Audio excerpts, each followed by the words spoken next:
هر یو قاصد را لبس دا د غم خبر راوړی ستاسو یو لاش دی پې د پاسه قارغان لوبې کوي مونږ به د خېټې غم په بل څه کړو بدل زه چې ځو پرېږده بچې چې په اوبو کې میان لوبې کوي.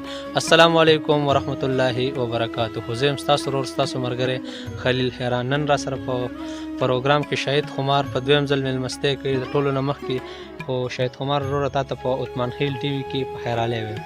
ډېره مننه خلیل حیران صاحب. او بس پروګرام د شعرونو دی، ستاسو مخکې به شعرونه ویلم ګران شي.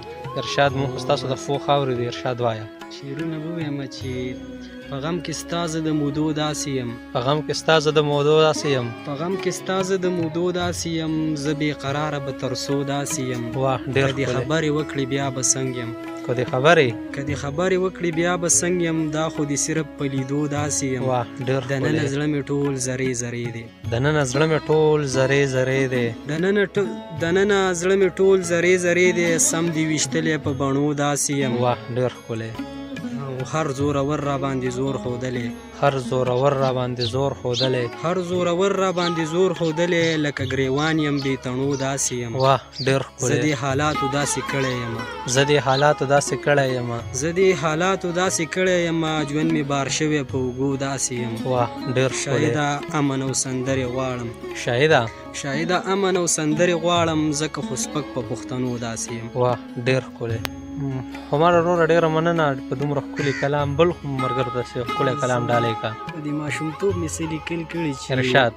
لاړلو تیر شولو اشنا ماشومتوب، ماته یادېږي یاره ستا ماشومتوب. واه ډېر ښکلی. لاړلو تیر شولو اشنا ماشومتوب، ماته یادېږي یاره ستا ماشومتوب. لاړل ډېر خلک دغه باد ووهل، لاړل ډېر خلک دغه باد ووهل، په مثالو لکه هوا ماشومتوب. واه زمونږ همزولو پکې لوبې وکړي، زمونږ همزولو پکې لوبې وکړي، مونږ کړو تیر ټول په ژړا ماشومتوب. واه ډېر ښکلی.